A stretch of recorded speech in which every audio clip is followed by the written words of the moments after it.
Hey folks, what are we talking about today? The woo. And how can your woo or spiritual practice or religious practice of any kind support sexual pleasure? Yeah, stay tuned. We're gonna get into how can these practices impact your sexual healing. Here we go. So the reality is the answer is gonna depend. I've worked with many clients on deconstructing much of their religious trauma that really was a barrier to who they are sexually, who they want to be sexually, how they want to communicate to their partners, and how their bodies react. So a spiritual religious practice can be very intimate and healing, but on the other side of it, it can also have been traumatizing. So I really want to allow for that to have been people's experience, because there are many people I have worked with across my career that's been the case. So I really want you to go gently forward through, not only listen to this conversation that I'm going to bring you here in a minute, but with yourself. Go gentle on this path, my friends.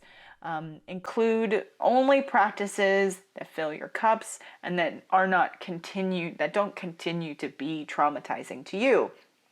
So, in the upcoming episode, I brought in another Erica, because Erica's a rat. Let's just be real. Erica Wiederlight, to give us more kind of nerdy woo nuances of how your spiritual practices can support your sexual pleasure. Let's do this. Stick around to the end. I promise you won't be sad. See you afterwards. Erica Miley here. Y'all, I brought you a fellow Erica. I can't help it. I love it when that happens. I don't know that I haven't had another Erica on the show yet. And somebody's probably going to dig into the recordings and be like, Erica, no, like 4 years ago you did. I'm like, oh, well, whatever. Anyway, it's hard after 4 years to remember all the things, but I'm so glad to bring you another Erica. Folks, welcome Erica Wiederlight, a personal empowerment coach, helping people embrace their sexual power, actress, meditation teacher, Reiki practitioner, in addition to the host of Welcome to the Weider Life podcast. Y'all, we're going to get into the spiritual stuff today, and I'm stoked. Thanks for coming, Erica. Thank you. I'm like, let's get witchy. Yes. Let's get weird. Yes. All the witchy stuff. I love it. So I really want to talk about your own path up front. Like you talk about going from your own form of perfectionism to being a pleasure expert. So, there's marketing words there, but I want to hear how you would say perfectionism was impacting how you saw yourself and maybe even interacted with the world. Oh, I love that. And I have to be totally transparent. It's still like up. Oh, fair. It still can be just so up. And I'm like, ooh, there it is, rearing its ugly head. Like it's back. But how it was manifesting was a form of obsession. I see. And like for business, it was just LOL. Like LOL. Like we can't even put a post up. Forget about a newsletter. That took 3 weeks. That took 3 weeks. This is knowing laughter over here. This is knowing laughter. Mm-hmm. Right? Oh, and the pot, forget it. Like the business part, it was so in my face and so aggressive. Yeah.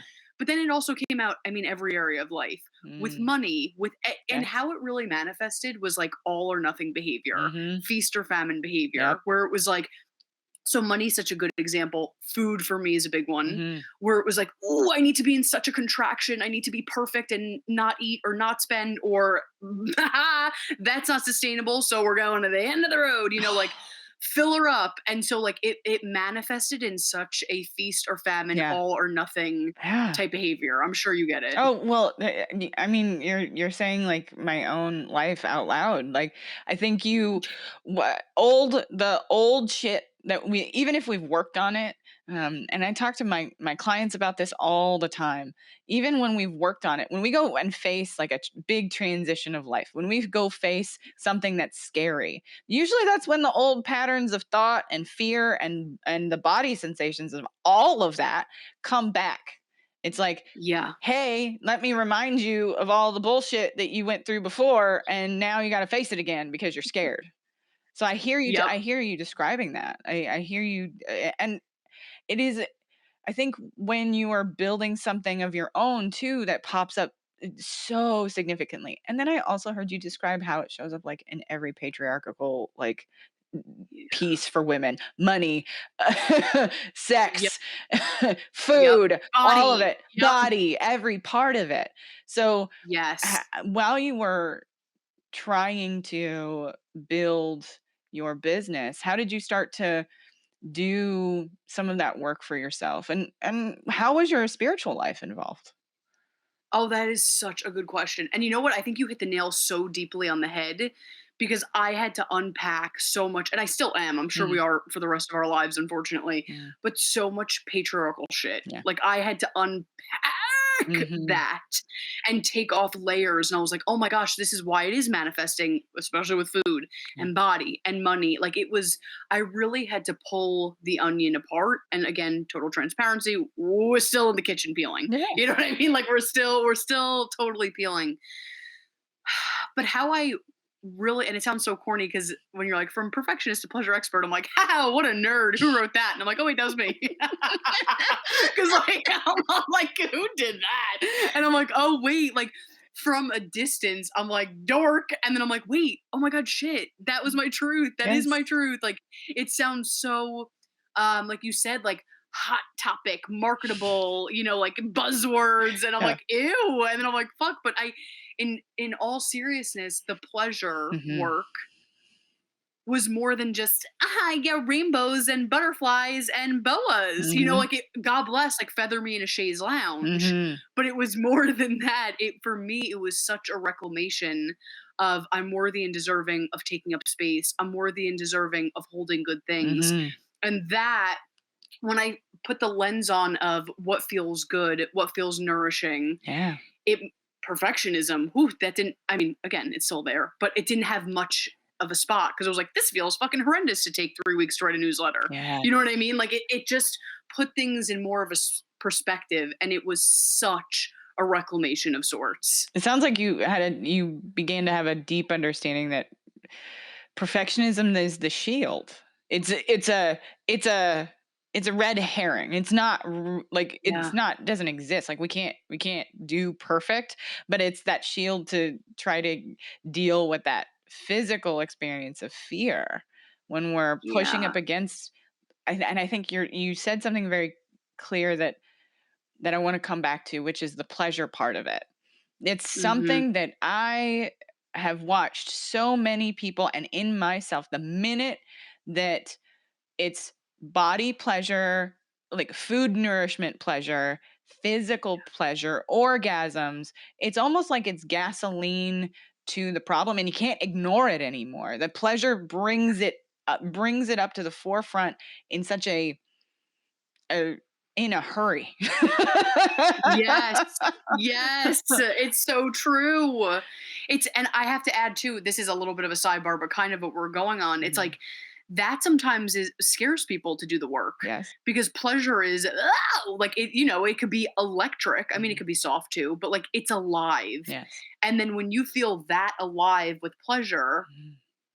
you then feel so alive with the grief. You still feel so alive with the rage of the Mhm. injustices that are going on in the world. And so pleasure sounds like really cool. Like, like it's so hot.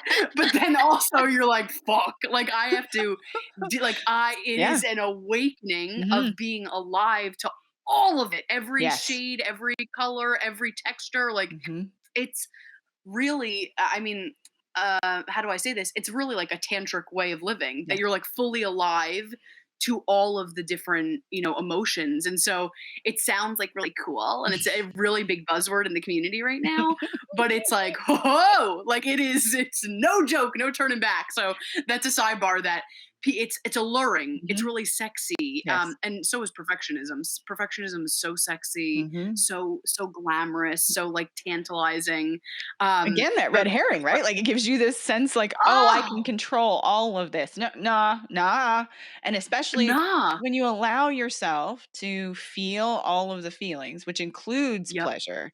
You can't totally. you can't numb one. If you numb one emotion or physical experience, you numb them all. And perfectionism is a numbing agent. So you're talking about taking off that cap, and like you said, that is terrifying for a lot of human beings. And it sounds like for you, pleasure was at the core of like how some of that transformation began to happen. I am curious, how would you say some of the other spiritual parts of you like helped with that, like Reiki, angel card reading, which I know that's something that you do. How did that support some of your transformation forward?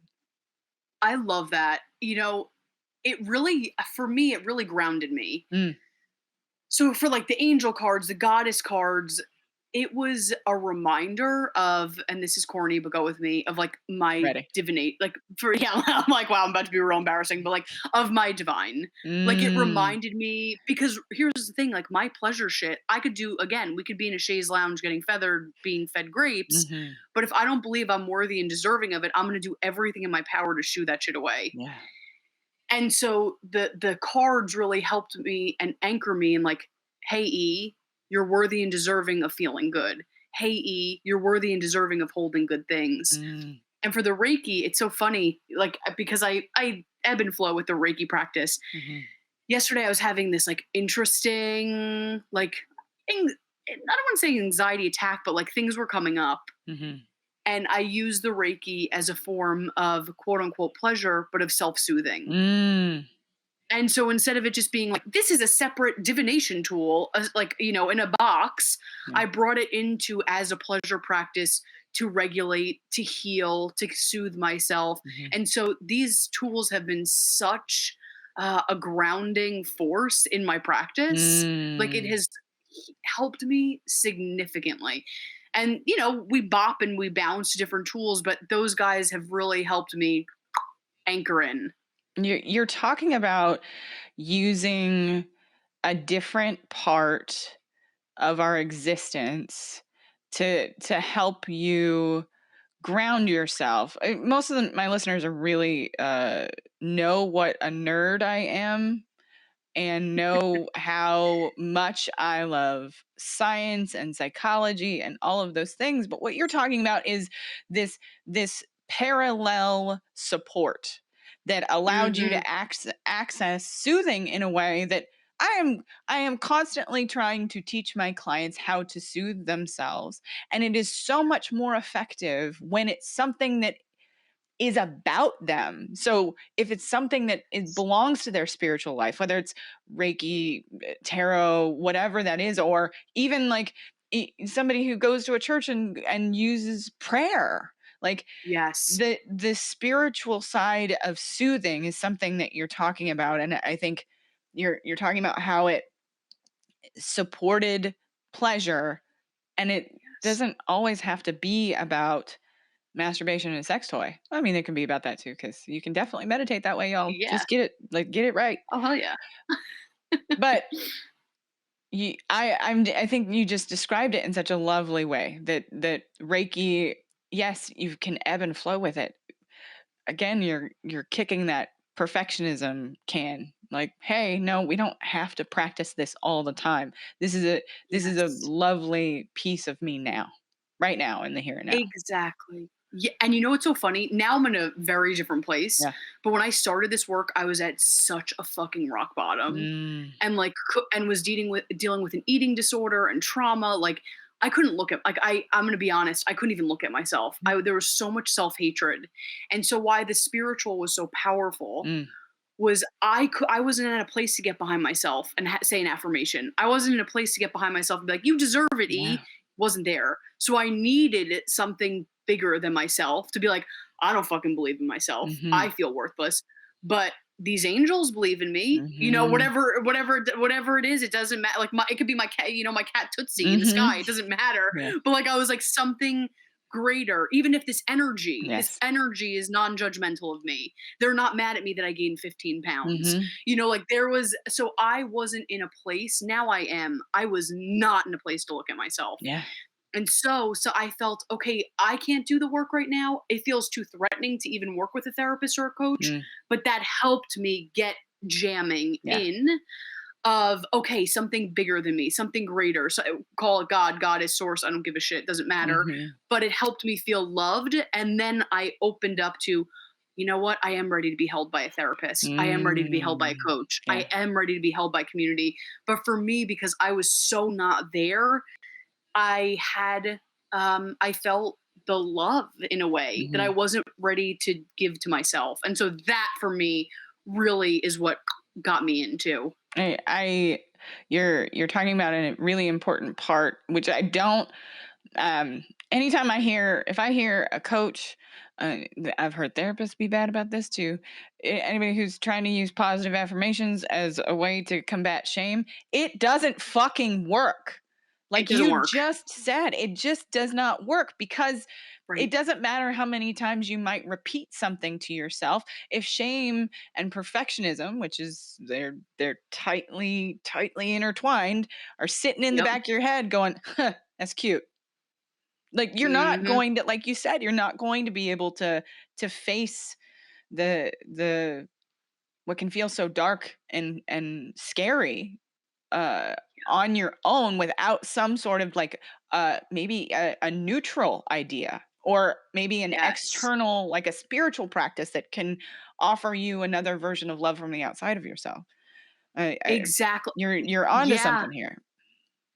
And you know what? Thank you. And it also got me outside of myself, Mm, meaning with the eating disorder, like I was so consumed. mhm. I had a friend, and I have never really admitted this, but I was so deep in my eating disorder Mm, that I couldn't even show up for a friend's funeral because I was so riddled by shame and embarrassment. And mhm. I also was grieving another loss, but like I was just Yeah, so in my shit. yeah. And not only did the spiritual self help me with love, but it helped me get outside of myself Mm. because I was so consumed. And that's okay if we're there. Like but it helped me be like, oh shit, Mhm. there's other stuff going on. Oh shit, there's other people suffering. Yeah, Oh shit, like it helped me get out of my deep suffering, if yeah. that makes sense. It helped me give me a perspective. I'm like, oh, there's more than me just crucifying myself because I gained 15 pounds. Mhm. Like it put a lot of, not only did it teach love, but it taught perspective of Mhm. baby girl, I love you. And this is not from a place of shame, but there's more going on, my honey. You know Yeah. what I mean? Like it gave me big, from a loving place, but grounded perspective.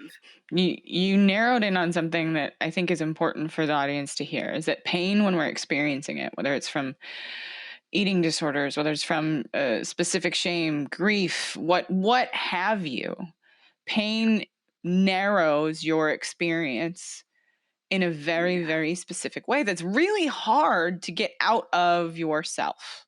It's very, Mm, very difficult to be able to see who you are, how your feelings exist, how all of those things. When you're stuck inside that pain, yeah. it is incredibly difficult to break loose. So it really does sound like the spiritual exploration really did help you on your way to get to mental health. Not only just like therapy, but also getting to work with other coaches. So I am curious, the spiritual exploration, and how do you think that that can help other people bring their own awareness to specifically sexual pleasure? Ooh, love that. First and foremost, well, actually, I lied. Let's just go right into it. I'm like, fuck it. Let's go right into it. I'm like, we don't have no time to waste. For me, it really connected, and I see this a lot with my clients too, Hmm. my intuition. Mm, And so let's just say we're doing angel cards, or let's say we're doing Reiki, which is so intuitive based, or really, hmm. honestly, any spiritual practice that is so intuitive based Yeah. you so have to be in your body. You Mhm. so have to be listening not to the anxiety or outside of yourself. And so with sexuality, you know the deal. Mhm. Like that is so about being in your body. That's Yes. so about trusting, ooh, I don't like in my brain it seems really hot to be slapped, but like Mhm. wow, I absolutely hated that. You know what I Mhm. mean? So they have a direct correlation of I feel safe to my intuition. This is a no for me. Or like, oh my Mm. God, this is a yes. And like, I feel safe to try this. Or if I have a partner or partners, I could express this. Mhm. So for me, again, that really locked me into my intuition and locked me into my truth and feeling safe around my truth, that I could express it, that I could speak it, that I could be held in it. So like intuition and the sexual piece were and are still directly correlated for me. Yeah, I hear how that perfectionism definitely locked you off from being able to connect to believing that inner voice inside of yourself. Is that fair to say? Yes. That's so fair to say. I Yeah. think that comes back to, like, how the universe works. We like full circle conversations. It brings us back right to the beginning of what we were talking about, how perfectionism is a shield and it is Yes. not actually effective. It is harmful to us and it is harmful to actually all of the relationships that we would want to have. How would you say, I'm Yeah. curious, like I've noticed in myself, just full disclosure, like once I really got a handle on my own perfectionism, I could have better relationships with my female friends, my fellow queer friends, my partner. I could have better, more connected, more honest relationships with them Mhm. and with myself at the same time. How would you say that impacted you in your relationships? So deeply because you hit it so nail to head because I was using perfectionist as a shield to not Yeah. be seen. Ooh, Like, yep. yep. I was like, I do not want to be seen. So Hmm. like, this is a way that I could avoid. This is a way that I could put up. And it's funny in a way I created a persona, Hmm. and the persona was not untouchable, but they didn't go too deep, Yeah. and it was very surface and very fun.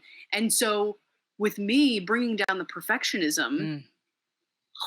like I'm allowing myself to be seen in the glory guts fabulousness of it all. Like Yeah. I'm thinking of a stupid example, but in my old perfectionism, I might be like, "What the hell is my hair?" and da da da. Like I might This is not be curly. able Like to be it's full. gonna do what it's gonna do. Like Yeah, I'm sweaty over here. But you know, like I might in the past, like I might be like, "Oh, da da da," and then I wouldn't have been fully present with you. Mm. Like it manifested. I've been like, "Oh, okay. Oh my god.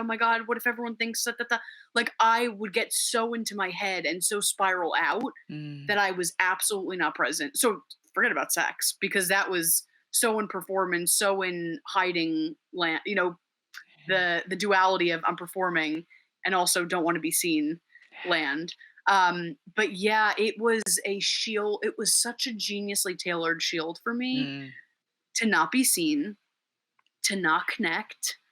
And man, has it been a really glorious ride to take it down and Mhm. to break through this like literally caricature, not even character, like Yeah. cartoon caricature Yes. that I had created for myself. Ugh. I mean, you are, uh we share a name. We share we share a nickname too. When you were saying, "Hey, E," I was like, "Oh, that's me too. Hey, E." Yeah. I love it. You're like, So, yeah. I think it might be helpful for folks to know, like, when you're first meeting somebody with a coaching session, like, what is, like, maybe first suggestion, first step that you might ask them to start to do maybe? Ooh, I love this question. This is such a good one. So a few things. Mhm. First and foremost, I always like to take a gauge on how people if it feels safe Mhm. and how safe it feels to be in the body. Because some Mhm. people could fly. Yes. Some people could be like, let's go, let's for an hour do, you know, a visualization type exercise. Some people are like, bitch, I'm not fucking closing my eyes. Mhm. And I'm like, God bless. Mhm. That's great. You're perfect where you're at. So, first and foremost, I want to see if it feels safe Mhm. to feel sensation in the body. Yeah. And from there, we dance. And so even that might feel too threatening. So we'll put that on a pause for 1 second. So that is a component of the work. Another big one that I'm like obsessed with is celebrations. So I'm like, okay, if it feels too threatening for eyes closed, we're going to do celebrations. So what I mean by that is I have very coachy of me, but like I talk with my clients through Voxer, like so fucking coachy. But we do celebrations and I have them celebrating themselves and all that, desires. Another big one is, this is a simple exercise, but I say to everyone is every time you pass a mirror or a reflective surface or a Zoom or a conversation like this, can you give yourself 3 compliments? Because we're so attuned to, oh fuck, what the hell is this, and what the hell, like we have that narrative. So for me, first and foremost, the first session or 2 is I just want to meet people where they're at.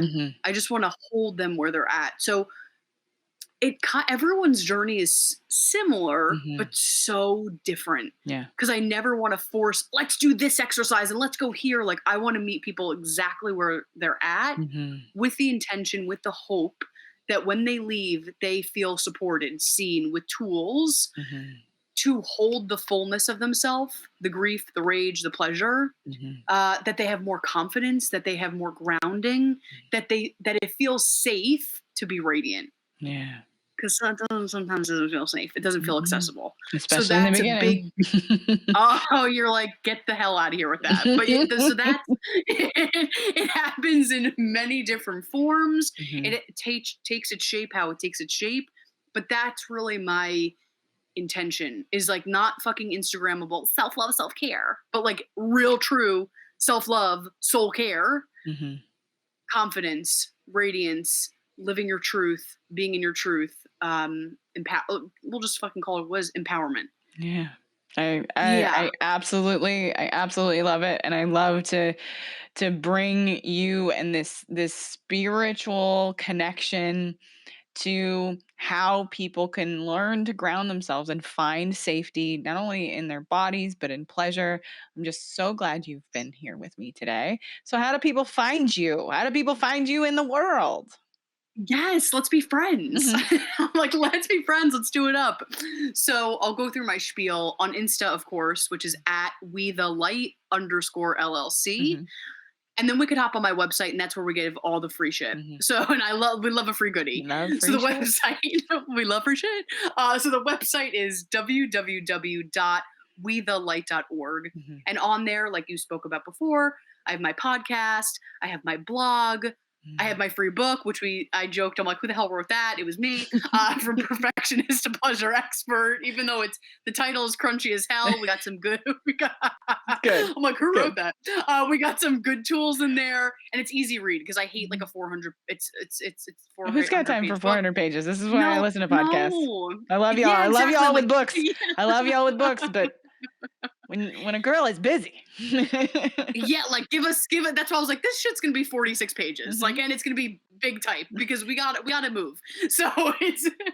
It's tools, all the things. And then lastly, what I do offer is because I was there, I know of like the feeling of I want to work with someone, but like I'm scared as fuck. Yeah. So not even from a market, sure, like, is there some business to this? Yes, but really from a genuine place for people to feel safe, I do offer a free 60-minute session. Because I don't want you signing up with me and you're like, this feels fucking horrible. So what I do is like, I have a free 60-minute session.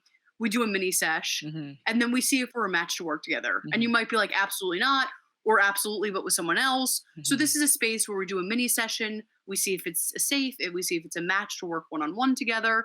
And that's all on the website. Like I said, wethelight.org. You can get a free session, you get the free book, podcast, and blog. So you can get all the free goodies there. Fantastic. Go find all the free goodies and get ready to get safe and spiritual with a fellow Erica. Yet again, evidence that Erica's a rad. Erica was so lovely to chat with. If you have any questions about any of her stuff or what's going on with her, jump in those links in below the video or in the show notes, wherever you're taking this. And I really hope you enjoyed it. Thanks for sticking around. Any of you want any more content, any of the stuff I couldn't say, any of the stuff I can't show you, join us over at Patreon. The link will be in the comments and or the summary and or the show notes. And the first 500 folks are going to get a awesome squishy toy, either a brain, a taco, or an eggplant. And the Board of Nerds is really going to get to have a lot of say about content going forward. It's going to have a lot to say about what questions they want answered of the audience, but also their own questions answered. We're going to join as a community, Q&As. Yeah, I'm putting all my stuff there. All the stuff. $5. That's it. So join us, hit like, subscribe, the notification bell. Oh, and if you're in any podcast feed, please rate and review. It helps all of this be found, especially in podcast land. So thanks to all my other fellow nerdy folks out there. I will see you next Thursday.